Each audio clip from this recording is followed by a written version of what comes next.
반갑습니다. 코로나로 인해 어려운 가운데서도 예배 자리 나온 여러분들을 진심으로 축복합니다.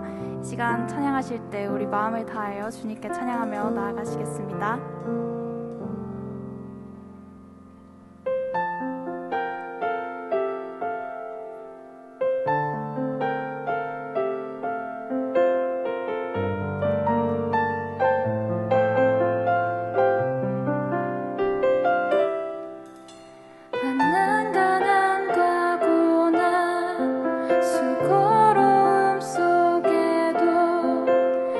성도는 그 믿음을 지켜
가진 자로다.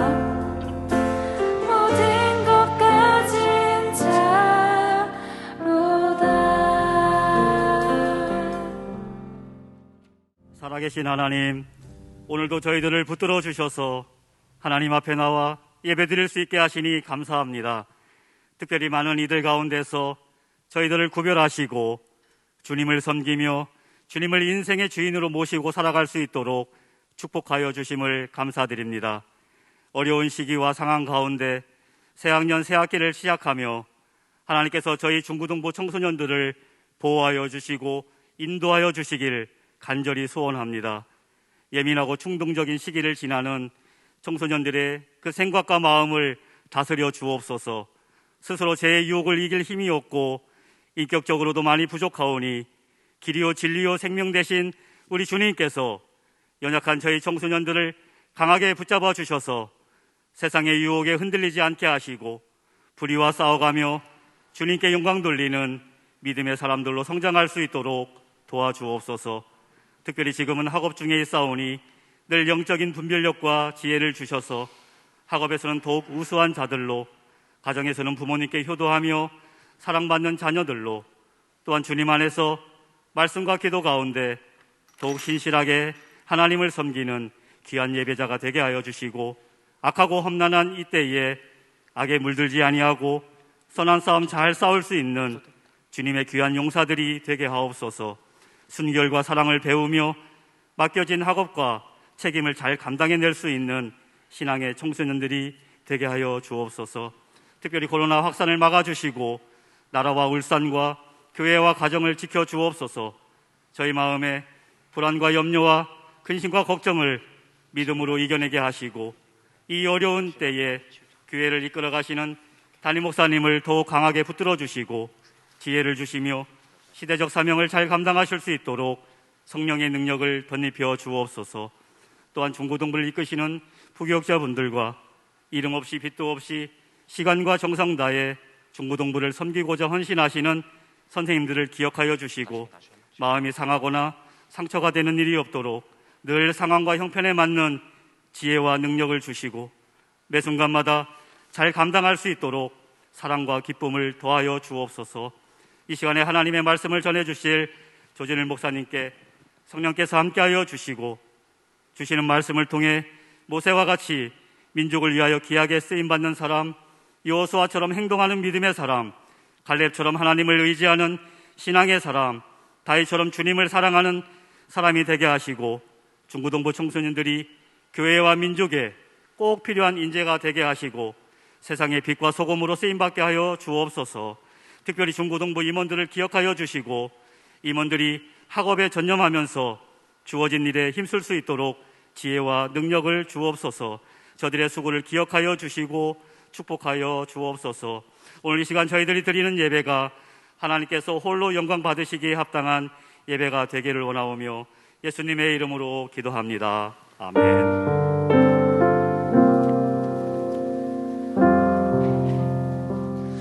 네, 여러분 반갑습니다. 우리 오늘 너무나도 반가운 모습으로 또 우리 임원들 2021년도 임원들이 여러분들 또 환영하는 모습, 또 선생님들이 여러분들 반갑게 인사하는 모습을 보니까 자, 우리 2021년 현장 예배는 처음이죠. 우리 서로 하나님께 오늘 이렇게 예배 드릴 수 있음에 감사합니다라고 우리 한번 감사의 박수로 하나님께 영광 한번 먼저 올리겠습니다. 하나님 감사합니다. 2021년 우리의 첫 마음을 받아주는 그런 예배, 또 온전히 드려진 예배 되길 간절히 소망합니다. 오늘 하나님의 말씀 보도록 하겠습니다. 하나님의 말씀은 누가복음 12장 16절에서 21절까지의 말씀입니다. 한 절씩 교독하며 읽도록 하겠습니다. 또 비유로 저희에게 일러 가라사대 한 부자가 그 밭에 소출이 풍성하매 심중에 생각하여 가로되 내가 곡식 쌓아둘 곳이 없으니 어찌할꼬 하고 또 가로되 내가 이렇게 하리라 내 곡간을 헐고 더 크게 짓고 내 모든 곡식과 물건을 거기 쌓아두리라. 또 내가 내 영혼에게 이르되 영혼아 여러 해 쓸 물건을 많이 쌓아 두었으니 평안히 쉬고 먹고 마시고 즐거워하자 하리라 하되 하나님은 이르시되 어리석은 자여 오늘 밤에 내 영혼을 도로 찾으리니 그러면 내 예비한 것이 네 것이 되겠느냐 하셨으니 같이 읽겠습니다. 자기를 위하여 재물을 쌓아두고 하나님께 대하여 부요치 못한 자가 이와 같으니라. 아멘. 오늘 가짜 평안을 조심하라 라는 제목의 말씀으로 조진일 목사님 말씀 인도하시겠습니다.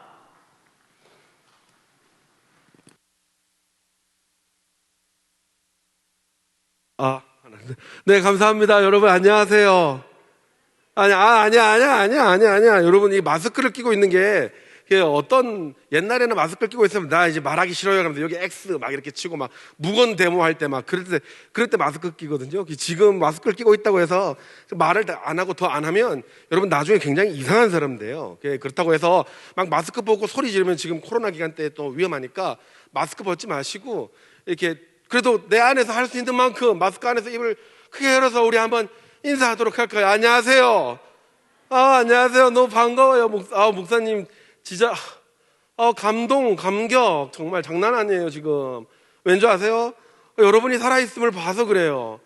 제가 잘 몰랐는데 아까까지만 해도 몰랐거든요. 저기 교육자실에 앉아있을 때만 해도 몰랐는데 이제 우리 애들이 찬양 소리가 들리는 거예요. 찬양 소리 들리니까 너무 가슴이 막 뛰어요.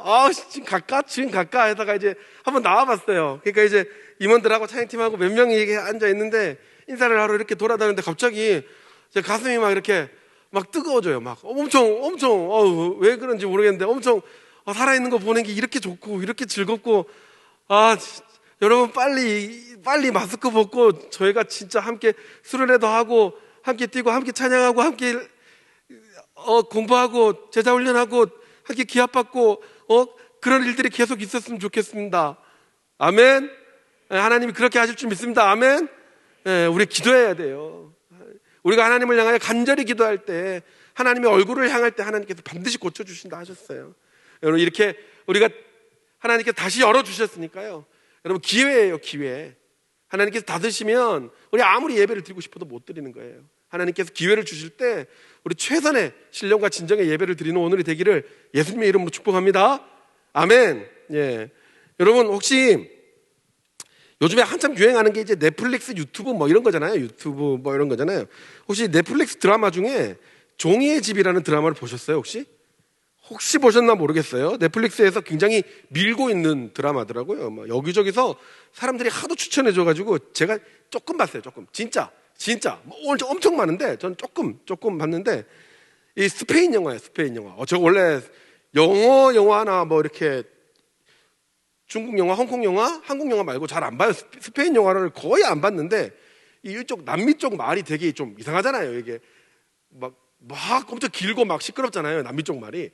이게 이 드라마를 보면서 이게 굉장히 그 언어의 매력에 빠졌어요. 뭐 이렇게 얘기하는데 이거 굉장히 매력적이더라고요. 이 드라마를 이렇게 계속 보는데 재밌어요.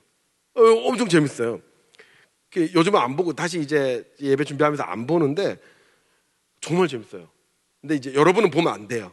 근데 진짜 재밌어요. 완전.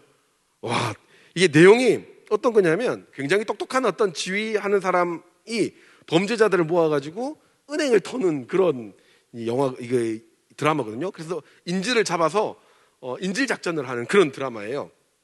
근데 여기에 이제 참 여러 가지 모습의 이제 상향들의 사람들이 나오거든요. 그게 참 재밌는데 그 중에 굉장히 독특한 감정선이 나와요. 어떤 감정선이 나오냐면 인질범을 사랑하는 인질이 나와요.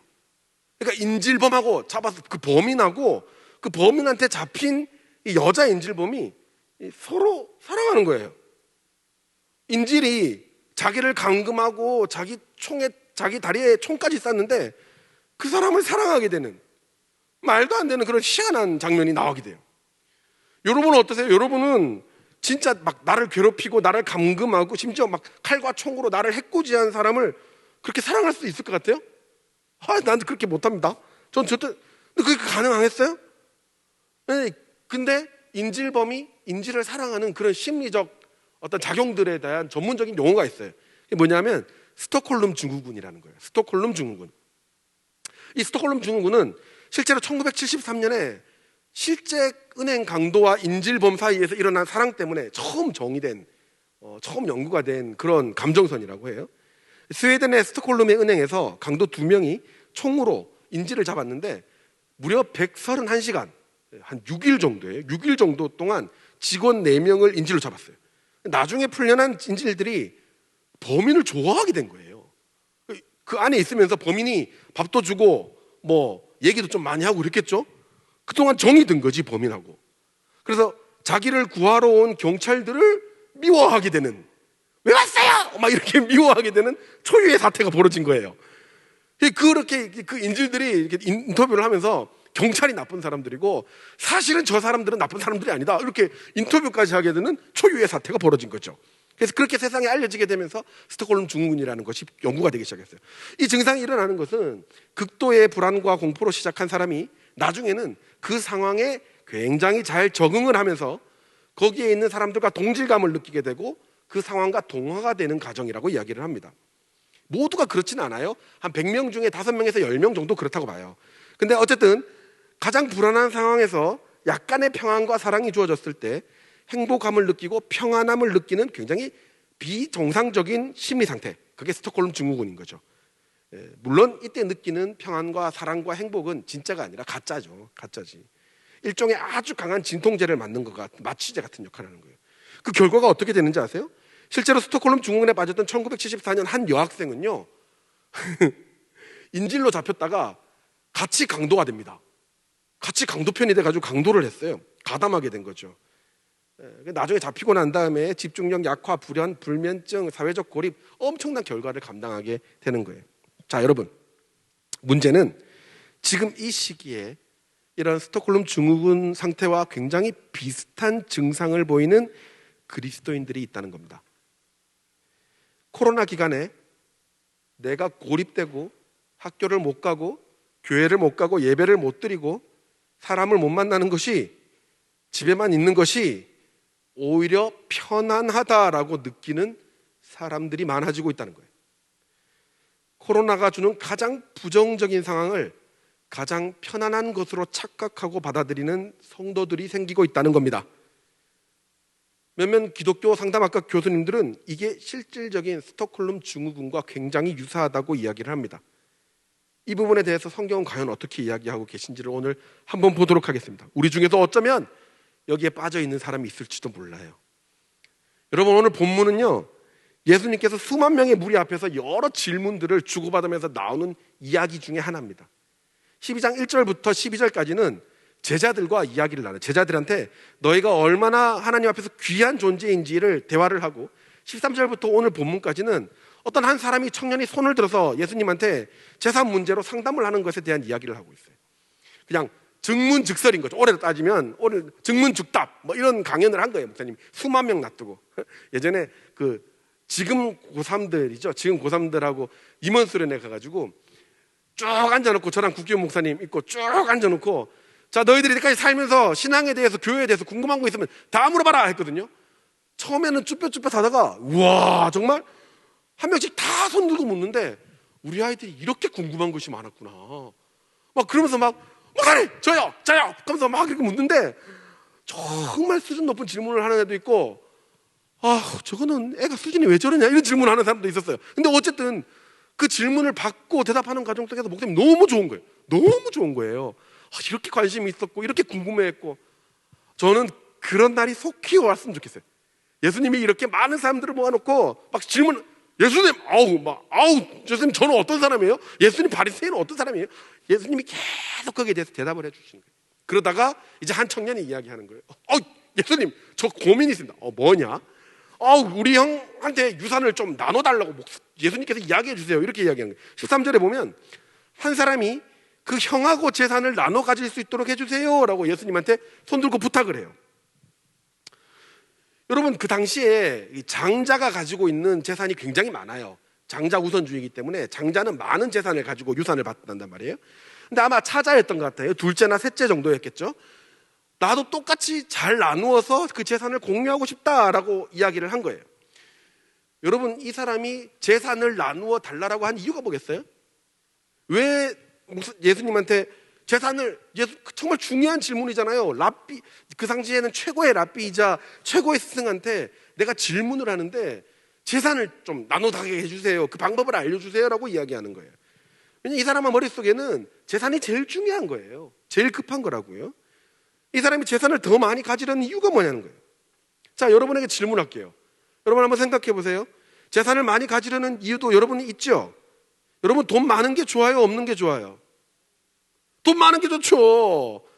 여러분, 돈 없는 게 좋아요? 아니, 돈 많은 게 좋죠. 여러분, 저는 돈 좋아할 것 같아요? 싫어할 것 같아요?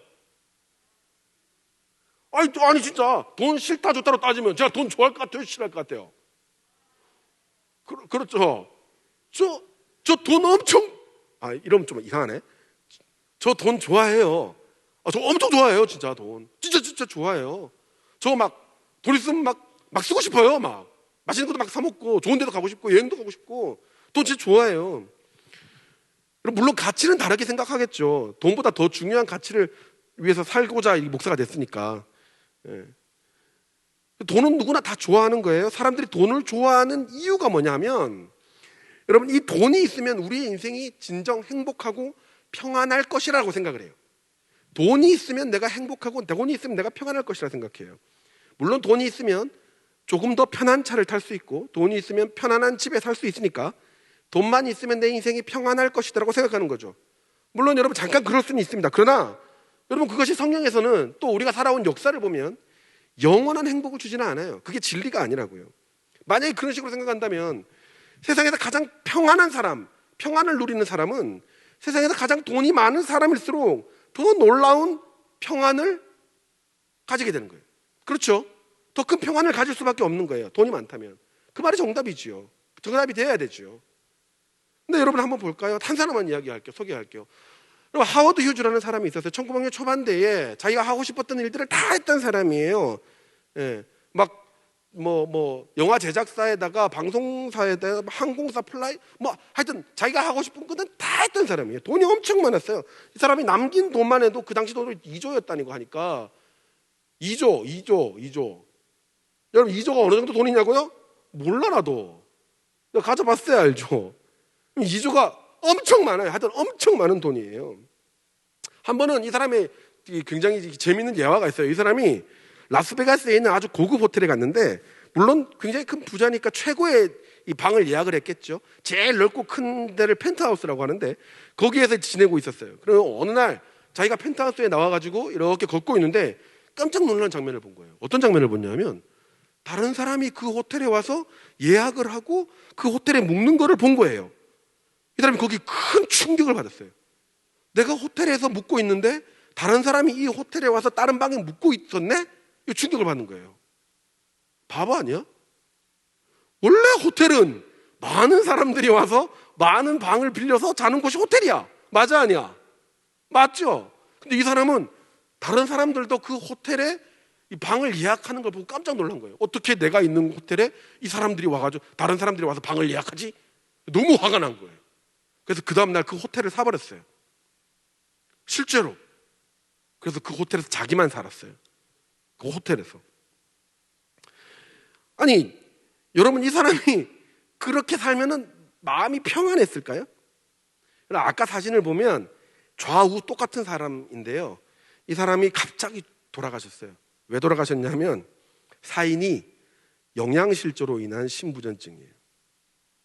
여러분, 그렇게 돈이 많은데 영양실조예요. 저는 돈이 없어도 영양실조는 걱정하지 않습니다. 영양 과다면 과다지 영양실조는 걱정하지. 근데 그렇게 돈이 많은데 영양실조라고요. 죽을 때 키가 185, 몸무게가 42kg였어요. 왜 세계 최고의 부자가 영양실조로 죽었냐? 많은 사람들이 자기 돈을 노리고 공격할 거라는 생각에 어떤 사람들과도 관계를 못하게 되기 시작하고요. 혼자 호텔방에서 창문에 도르래를 달아서 거기서 우유하고 그리고 초콜릿만 넣어주면 그걸 조금씩 먹다가 결국 그것도 겁나서 다 못 먹다가 영양실조로 인한 심부전증으로 죽었어요. 여러분, 평안했을까요? 물론 모든 부자들이 그렇지는 않아요. 그 말을 하는 게 아니에요. 그러나 돈이 많으면 우리가 평안하다는 것이 진리가 될 수 없다는 것을 목사님 이야기하는 거예요. 그 외에도 불안하게 인생을 살아간 부자들, 우리가 말하는 소위 부자들이 되게 많아요. 여러분, 우리가 생각하는 평안의 도구가 돈이 아니라는 걸 이야기하는 겁니다. 예수님이 뭐라고 이야기했냐면 그 다음에 이야기를 하세요. 야, 이 녀석아, 내가 뭐 돈을 나누는, 물건 나누는 재판장이냐? 그렇게 말씀하신 후에 설교를 하나 하시는데 바로 오늘 본문 부자 비유를 이야기하는 거예요. 이 비유 속에 우리가 잘못 생각하고 있는 평안의 도구가 무엇이며 진짜 우리는 평안을 어떻게 구해야 할 것인가를 예수님은 이야기하고 있습니다. 보세요. 질문의 논점은 이 청년이 구했던 것은 내가 돈을 많이 가지는 것이고, 돈을 많이 가지고자 하는 이 청년의 마음속에는 그래야 이 땅에서 평안을 구할 것이다 라는 생각이 있기 때문이에요. 그래야 이 땅에서 잘 살 수 있고 행복할 수 있고 평안할 수 있다라는 생각이 있기 때문에 예수님한테 그것을 부탁한 거예요. 그런데 예수님은 그 부탁을 들어주시지 않고 다른 설교를 하시면서 너희가 진짜 생각하는 평안이 어떻게 구해지는가를 이야기하고 있는 거예요. 그 가짜 평안에서 벗어나라고 이야기하는 거예요. 자, 어떻게 하면 되느냐? 첫 번째, 육체적 편안함이 진정한 평안이 아님을 알아야 돼요. 육체적인 편안함이 진정한 평안이 아님을 알아야 됩니다. 비유에 나오네 비유에 한 부자가 나왔어요. 자기가 가진 밭에 열매가 너무 풍성하게 나온 것을 본 거예요. 열매가 많아진 거예요. 부자가 땅도 넓으니까 얼마나 열매가 많았겠어요. 거기에 자기 곡간을 일러가지고 막 가득 쌓아둘 것을 계획해요. 여기까지는 오케이, 좋아요. 그리고 돈이 많으면 통장도 늘려야죠. 집도 커지게 되는 거 좋아요. 좋은 차를 타도 좋습니다. 그런데 그 다음 문제는 여기서 나와요. 19절이에요. 우리 다 같이 한번 읽어볼까요? 19절 시작. 내가 내 영혼에게 이르되 영혼아 여러 해 쓸 물건을 많이 쌓아두었으니 평안히 쉬고 먹고 마시고 즐거워하자. 자, 이 부자가 자기 자신한테 이야기하는 거예요. 부자가 내 영혼에게 말을 하는데, 내 영혼아 여러 물건을 많이 내가 이제 쌓아뒀으니까 이제는 평안하게 네가 쉬고 먹고 마시고 즐거워하자라고 이야기하는 거예요. 부자의 모든 인생의 그 목적이 쉬고 먹고 마시고 즐거워하는 데 달려있다는 거예요. 하나님이 우리 인생에 어떤 목적을 주셨는지 그것과 상관없이 내가 편안한 것, 내가 즐거워하는 것이 인생의 목적이 되고 있다는 겁니다. 여러분, 우리 청소년부 목회자들은 다 먹는 걸 좋아합니다. 다 좋아해요. 한 사람도 빠짐없이 먹는 걸 좋아합니다. 그러나 먹고 마시고 즐기는 것이 목적이 된 분은 아무도 없어요. 다 너무 좋아해요. 다 먹을 거 있으면 다 몰려들어요. 와, 먹을 거 있어요. 그럼 다 찾아와요. 우리 방에 과자 있어요. 그러면 5층에 있던 조창민 국기원 목사님 내려와요. 과자 때문에. 그런데 그게 목적이 아니에요. 먹고 다시 가요. 여러분한테 전화하러, 말씀 준비하러 다시 가요. 그게 목적이 아니에요. 여러분, 먹고 마시고 쉬고 자고 즐거운 것에만 내 목적이 맞춰져 있는 존재를 뭐라 그러는 줄 아세요? 오로지 내가 먹고 마시고 쉬고 자고 즐거운 것에만 목적이 맞춰져 있는 존재를 우리는 짐승이라고 이야기를 합니다. 짐승. 따라해 볼까요? 짐승. 짐승이라고 이야기해요. 그럼 우리의 목적은 무엇일까요? 여러분이 태어난 목적은 무엇일까요?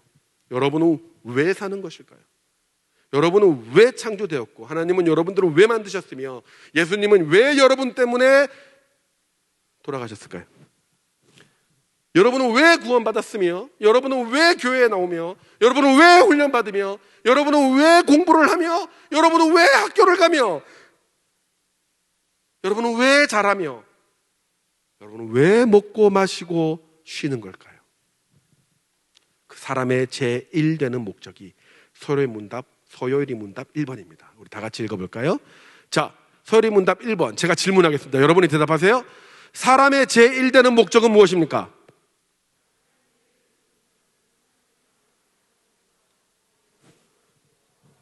아멘. 한 번 더 할까요? 여러분 조금만 더 크게 합시다. 이거는 조금만 더 크게 합시다. 물론 너무 소리 지르면 또 위험하니까 조금만 더 크게 합시다. 사람의 제1되는 목적은 무엇입니까?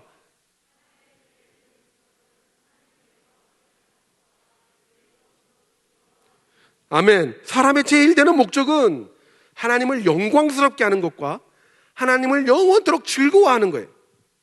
이게 무슨 말이냐면 여러분 두 글자예요. 따라합시다. 예배. 예배. 하나님을 기념하고 하나님을 기억하고 하나님 앞에서 회복되고 다시 하나님의 뜻대로 살아가고자 나를 하나님의 뜻에 맞추는 그 시간, 하나님을 찬양하는 시간, 하나님과 만나는 시간, 그 예배가 하나님을 영화롭게 하며 그 예배 중에 우리는 하나님을 즐거워할 수 있는 거예요.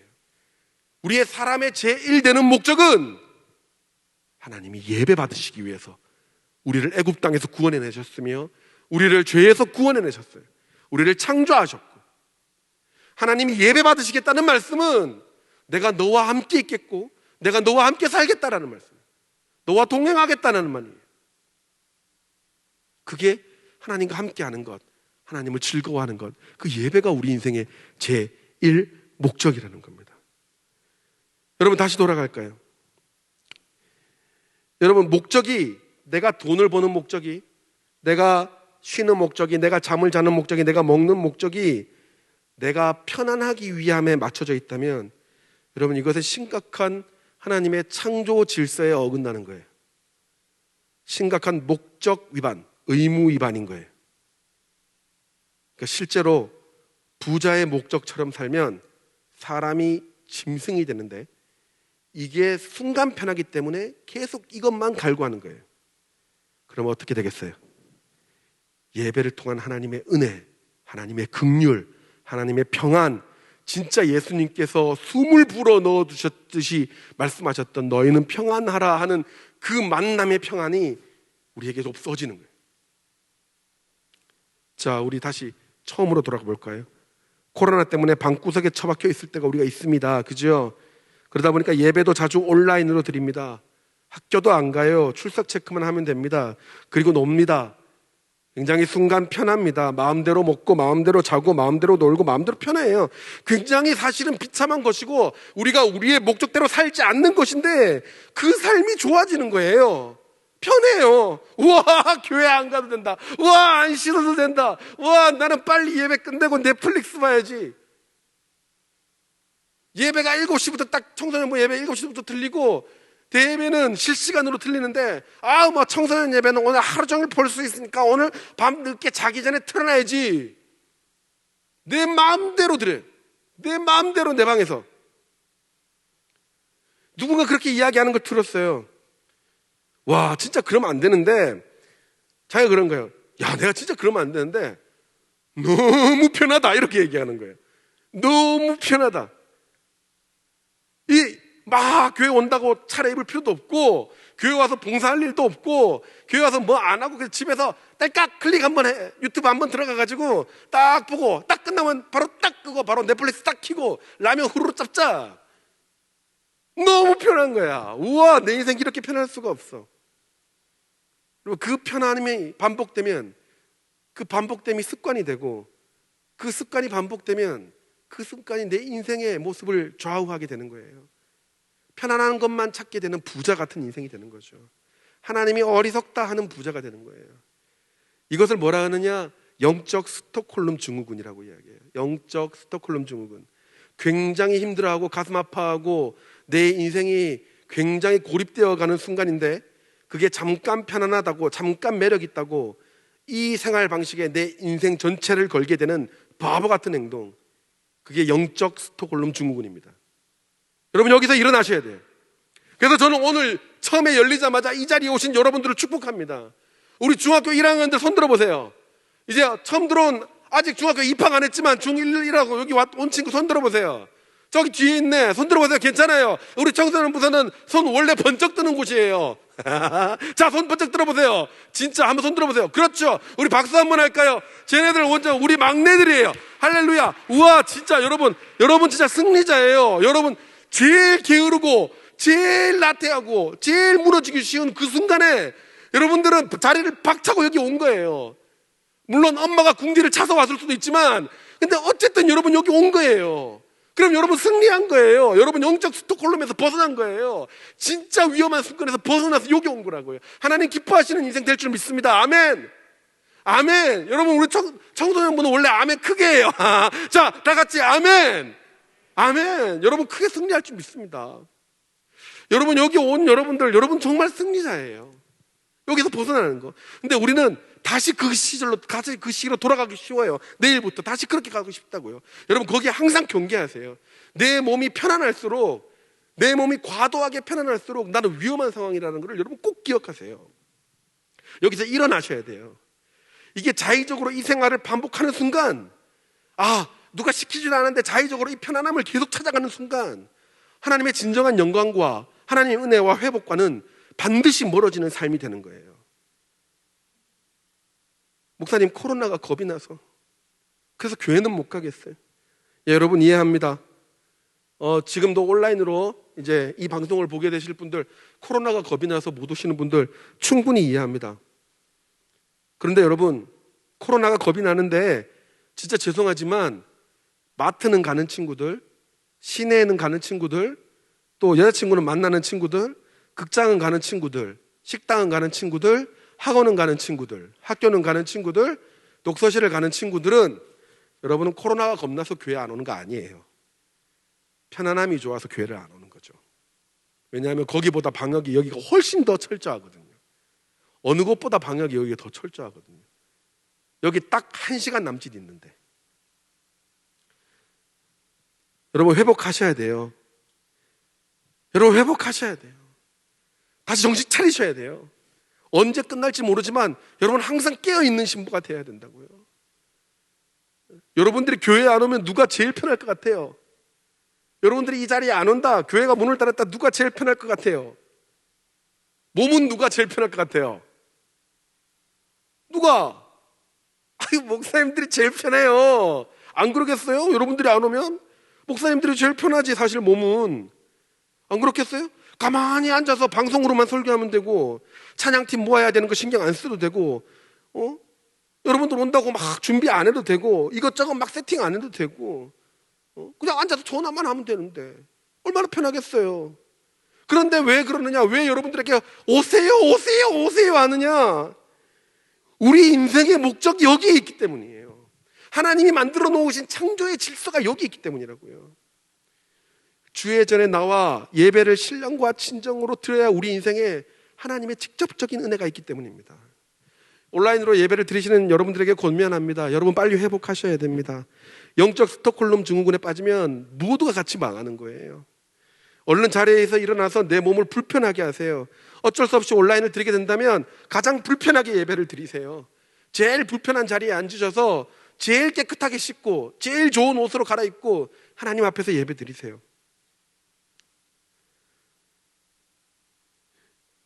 얼른 우리가 이 자리에 나와 내 자리를 털고 이 자리에 나와서 하나님을 전인격적으로 예배하며 찬양할 때에 그게 우리가 이 땅에서 존재하는 존재의 목적임을 깨닫게 되고 그때 하나님의 은혜와 회복이 있을 줄 믿습니다. 아멘. 두 번째, 이 부자의 비유에서 하나님께서는 내 인생의 주인이 무엇인지를 가르쳐주고 계세요. 내 인생의 주인이 누구인지를 알아야 됩니다. 19절 본문의 말을 한번 볼까요? 19절을 보면 본문의 말을 19절을 보면 뭐라고 나오냐면 부자가 부자에게 그렇게 이야기를 해요. 19절에 또 내가 내 영혼에게 이르되 영혼아 여러 해 쓸 것을 물건을 많이 쌓아두었으니 평안히 쉬고 먹고 마시고 즐거워하자 하리라 이렇게 이야기를 했어요. 이때 내 영혼에게 뭐라고 이야기를 했냐면 직역을 하면 그렇게 이야기를 해요. 내 영혼에게 이렇게 하자가 아니라 야 준이라, 이게 목사님이라면 이렇게 얘기하는 거예요. 준이라 라고 나를 상대화해서 명령을 해요. 명령법이에요. 명령법을 쓴 거예요. 원어를 보면. 그래서 준이라 너는 이제 먹을 게 많으니까 이제 쉬어라. 너는 이제 먹어라. 너는 이제 마셔라. 너는 이제 즐거워해라. 내가 나한테 명령을 한 거예요. 여기서 큰 문제가 뭔지 아세요? 명령법이라고 했죠. 명령. 누가 누구한테 하는 거예요? 내가 나한테 명령하는 거예요. 내가 나한테 먹어라, 쉬어라, 즐거워해라. 여러분, 누가 누구한테 명령을 했냐면 주인이 당사자한테 명령을 한 거예요. 누가 주인인 거예요? 내가 나한테 명령을 했으면 명령하라는 주인은 누구예요? 내가 주인이 되는 거예요. 내 인생의 주인이 바로 내가 되는 거예요. 내 인생의 주인이 내가 되면 반드시 여러분 우리는 죄로 가득 찬 인생이 됩니다. 왜냐하면 인간의 죄가 우리는 죄인의 본성이 있기 때문이에요. 우리 인생의 편안함이 반드시 우리 인생의 목적이 돼요. 그때 하나님이 뭐라고 하시는 줄 아세요? 20절이에요. 어리석은 자야, 오늘 밤에 너의 영혼을 내가 도로 찾으리니 그러면 네가 예배한 것이 누구 것이 되겠느냐. 여기서 어리석은 자라는 말은 아프론이라는 말을 쓰는데, 이 지혜 없는 자야, 이 분별함이 없는 자야. 우리 더 쉽게 우리 말로 하면 아이고 이 철없는 거사, 이게 철없는 거사라고요. 무엇이 중요한지를 알지 못하는 세대, 그 상태를 이야기하는 거예요. 야, 넌 진짜 뭐가 중요한지 몰라? 이 철없는 거사. 하나님 그렇게 이야기하는 거예요. 네 인생의 주인이 누구냐? 네 인생의 주인이 만약에 네 목숨을 이제 내가 가져가겠다, 오늘 가져가겠다, 그러면 네가 준비한 계획이 무슨 소용이 있냐, 이 말씀인 거예요. 여러분, 내가 주인인 것처럼 행세하지만 내가 진짜 주인이라면 내 목숨도 내가 마음대로 할 수 있어야죠. 그러나 내 삶과 죽음은 내 마음대로 되는 게 아니에요. 하나님 의지대로 되는 겁니다. 그럼 누구 뜻대로 살아야 되는지는 정해져 있잖아요. 하나님이 주인이시니까 하나님 뜻대로 살아야죠. 그 하나님 뜻대로 사는 게 뭔지 아세요? 21절이에요. 21절. 우리 다 같이 한번 읽어볼까요? 시작. 자기를 위하여 재물을 쌓아두고 하나님께 대하여 부요치 못한 자가 이와 같으니라. 하나님께 부요하지 못한 자, 하나님께 부요하게 사용해야 되는데, 살아야 되는데 하나님께 부요치 못한 사람이 이 부자와 같은 사람이라는 거예요. 하나님께 부요한 사람이라는 것은 하나님을 부자 되게 하는 사람이라는 말이에요. 여러분, 이게 어떤 말인 줄 아세요? 여러분, 하나님 코로나 기간 동안 작년부터 지금까지 이제 꼬박 만 1년이 넘었어요. 1년. 여러분, 얼마나 그 기간 동안 하나님께 여러분 부요하셨습니까? 이 말은 얼마나 여러분은 하나님께 많은 애정을 드렸습니까? 얼마나 많은 시간을 하나님께 드리셨어요? 얼마나 하나님의 가치가 있는 곳, 선교하는 곳, 가난한 자들, 불쌍한 자들, 돌봐야 될 영혼들, 그리고 예배하는 곳에 여러분의 영혼을 얼마만큼 내어드렸습니까? 제가 단적으로 질문해 볼까요? 여러분, 유튜브를 부요하게 할 만큼 하나님을 부요하게 하셨습니까? 여러분, 배달의 민족을 부요하게 할 만큼 하나님을 부요하게 하셨습니까? 쿠팡을 부요하게 할 만큼 하나님을 부요하게 하셨습니까? 넷플릭스를 부요하게 할 만큼 하나님을 부요하게 하셨습니까? 돈의 문제가 아니에요. 얼마만큼 여러분의 시간과 여러분의 삶을 하나님께 드리셨습니까? 여러분의 인생의 주인은 누굽니까? 여러분, 오늘 표어, 2021년 표어, 정말 큰 목소리로 한번 읽어볼까요? 준비, 시작! 다시 한번 크게 준비, 시작! 여러분에게 질문하겠습니다. 여러분의 인생의 주인은 누구입니까? 여러분의 인생의 주인은 누굽니까? 여러분입니까? 여러분의 인생의 지금 주인이 누군지를 알려면 여러분들이 어디를 부요하게 하고 있는지를 보시면 그게 지금 여러분 인생의 주인입니다. 여러분, 하나님을 부요하게 하심으로 하나님께서만이 주실 수 있는 평안과 긍휼을 얻는 여러분들 되시기를 예수님의 이름으로 축원합니다. 하나님이 주인 되시는 삶을 살아내는 2021년, 코로나가 어떻게 이루어질지는 모르지만, 어떻게 상황이 변할지는 모르지만, 우리의 주인이 하나님이실 때 우리는 흔들림 없이 하나님의 평안과 긍휼을 이어갈 줄 믿습니다. 그 삶을 사시는 우리 사랑하는 여러분들 되시기를 예수님의 이름으로 축원합니다. 아멘. 아멘. 여러분, 말씀을 마무리하겠습니다. 의도치 않게 목사님도 잠깐 집에 고립된 적이 있었죠. 저희 임원들하고 잠깐 나누었었는데요. 의도치 않게 고립된 적이 있었어요. 근데 이틀 동안 목사님이, 이게 처음에 이제 딱 고립이 되니까 제가 안 가잖아요. 안 가니까 갑자기 내가 시간이 좀 많아진 것 같은 느낌이 드는 거예요. 그러니까 내 마음대로 할 수 있을 것 같은 거예요. 내 마음대로. 제일 먼저 내 마음대로 먹었어요. 제일 마음대로 내 마음대로 딱 이렇게 먹었어요. 잘 안 먹던 것도 막 먹고, 집에 있는 거 찾아서 먹고 없는 것을 사서 먹고 그렇게 하루 반을 보냈어요. 내가 생각했을 때 하루 반 동안 배가 고팠던 적이 없었던 것 같아요. 근데 굉장히 몸이 힘들어지는 거예요. 몸이 하루 반 그렇게 있었는데 몸이 너무 찌부둥하고, 원래 교회에서 일을 하면 못 걸어도 하루에 제가 이제 이렇게 계산해 보면 하루에 한 7,000보 정도 걷거든요. 핸드폰에 그렇게 나와요. 7,000보에서 10,000보 정도 이렇게 걷거든요. 주일에는 한 13,000보 정도를 막 뛰어다녀요.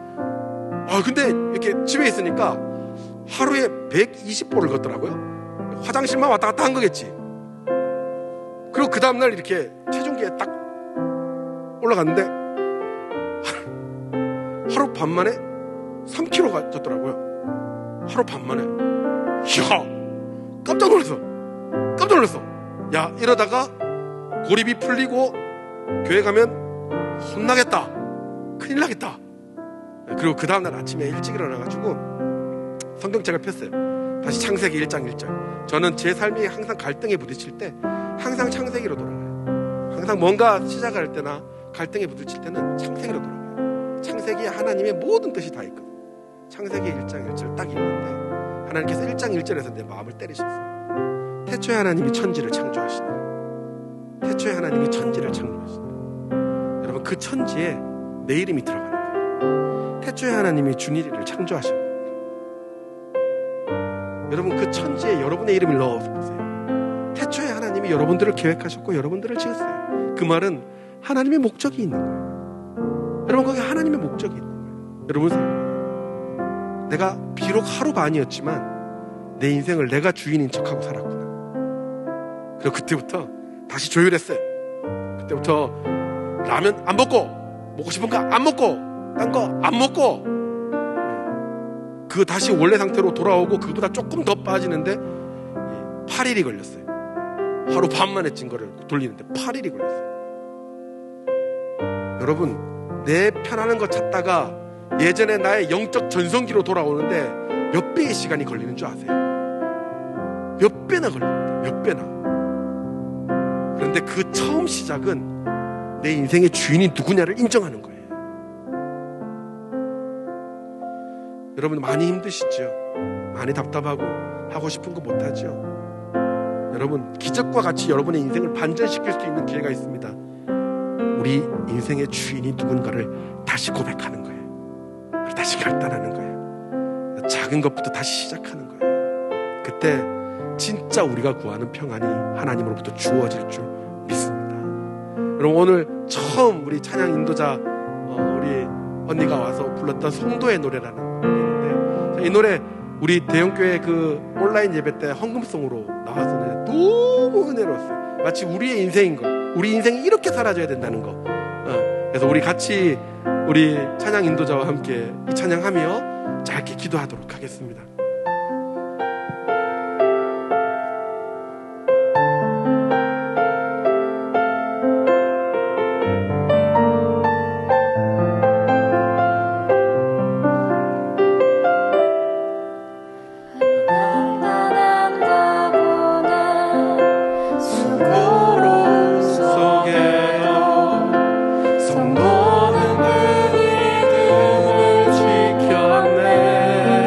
주를 섬기는 일에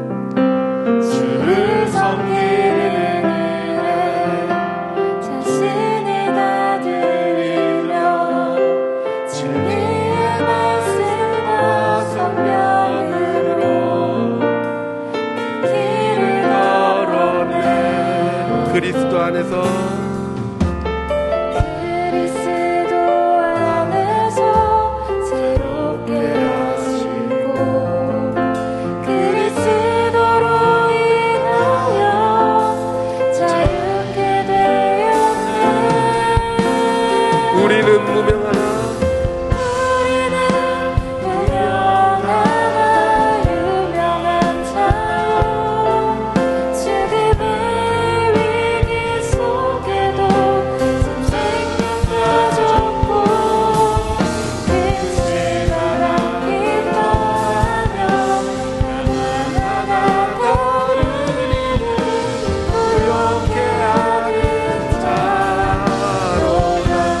무명하나 유명한 자여, 우리는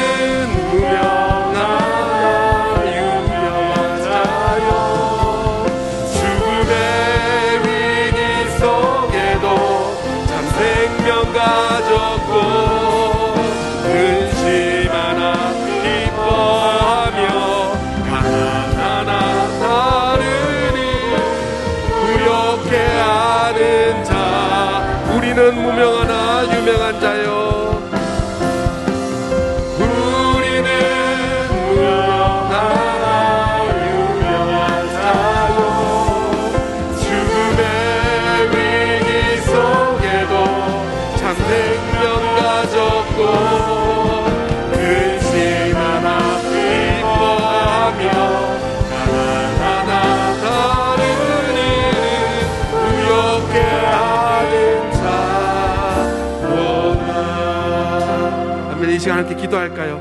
여러분 가슴에 손을 얹고 진지하게 한번 생각해 봅시다.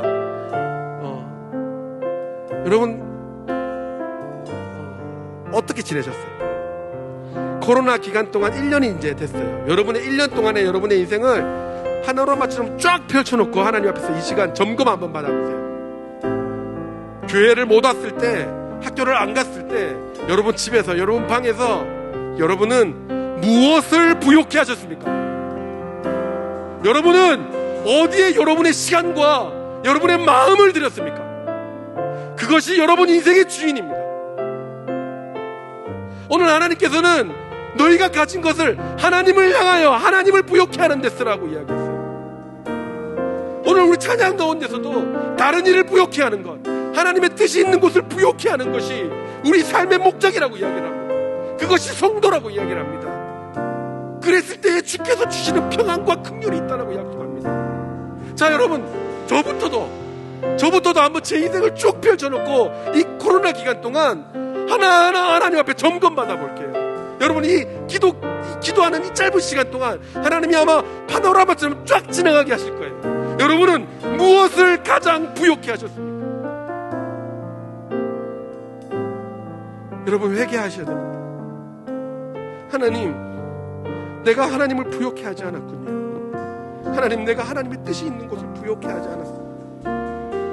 여러분, 이제 우리가 다시 성도로 살아가기를 원합니다.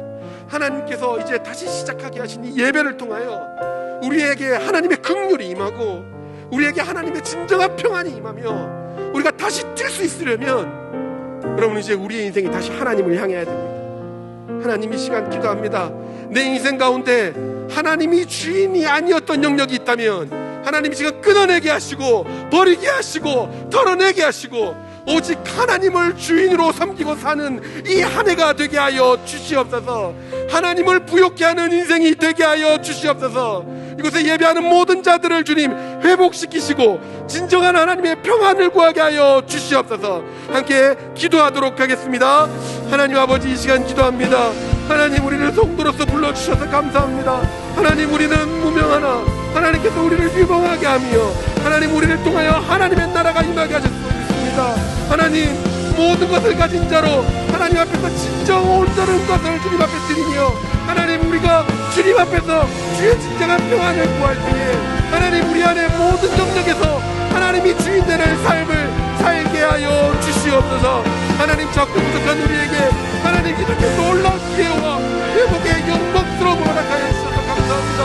하나님, 우리를 통해 주를 보는 은혜가 있게 하여 주옵소서. 하나님을 위하여 회복되는 은혜가 있게 하여 주시옵소서. 하나님을 부욕케 하는 자 되게 하여 주시옵소서. 하나님, 간절히 기도합니다. 한 명 한 명의 심령을 주님께서 만지시고 회복시키시고 영적인 본질로 들어가는 자가 될 수 있도록 주님 인도하시고 그 입술을 열어주시며 그 마음을 열어주시며 하나님, 그 심령을 바꿔주시고 하나님, 그를 통해 하나님, 이 영혼들을 통해 주께서 나라하시는 주의 뜻이 관철되는 놀라운 일이 있을 수 있도록 주님, 이 예배 가운데 축복하시고 좌정하여 주시옵소서. 거룩하신 하나님 아버지, 하나님, 우린 비록 힘이 없고 연약하며 이름이 없는 자지만 성도로서 우리의 인생을 살아낼 때에 하나님께서 주시는 참 생명을 가지며 그 어느 곳에서도 기뻐하며 어떤 상황에서도 평안할 줄 아는 저희들이 될 줄 믿습니다. 하나님, 그동안 모든 상황 가운데 하나님을 주인으로 삼등기지 못했던 우리 삶의 영역이 있다면 하나님, 이 시간 모든 삶의 영역이 회복되게 하여 주시고 하나님의 주인으로 삶을 삼고 살아가는 저희들이 될 수 있도록 축복하여 주시옵소서. 하나님, 모든 근심 가운데서 주를 주인으로 섬김으로 그 근심에서 해방되는 우리 친구들 되게 하여 주시고 모든 일 가운데 하나님을 믿고 신뢰함으로 하나님을 향하여 살아감으로 주님의 놀라운 은혜와 진정한 평안을 구하며 누릴 수 있는 우리 중고등부 학생들과 선생님들 될 수 있도록 주님 은혜 위에 은혜를 허락하여 주시옵소서. 하나님, 이 시간 예배를 드리게 하여 주셔서 감사합니다. 물질로 예배를 드립니다. 하나님, 내 손길들을 기억하여 주시고 그 헌금을 통하여 주의 나라가 세워지게 하시며 그 손길들이 더욱더 주를 주인으로 섬기며 하나님을 부욕케 하는 자로 성장할 수 있도록 주님 축복을 허락하여 주시옵소서. 감사합니다. 예수님의 이름으로 기도드립니다. 아멘.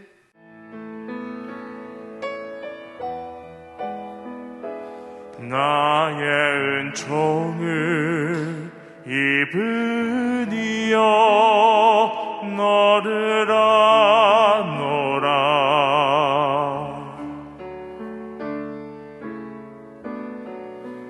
너의 이름을 내가 아노라. 나의 사랑을 아느니여 함께 가노라.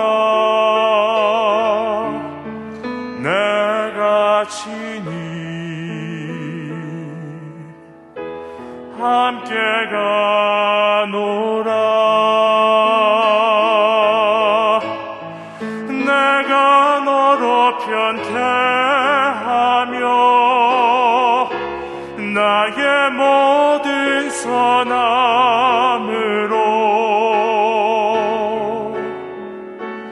너의 앞을 지나며 나의 이름으로 너를 지키리라. 나의 은총을 입으니여 나의 사랑을 아느니여 내가 너를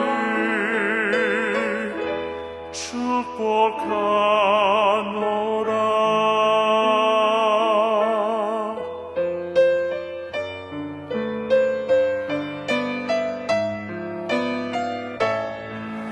내가 너로 편케하며 나의 모든 선함으로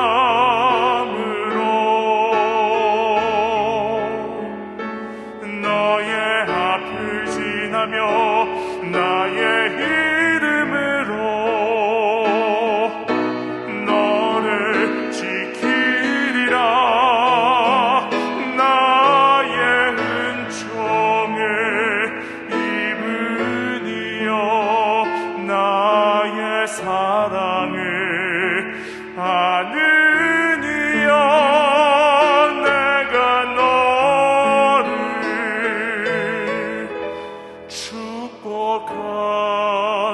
축복하노라.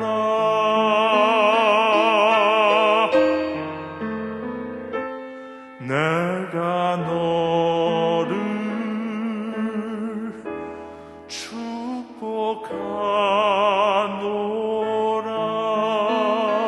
축복하노라.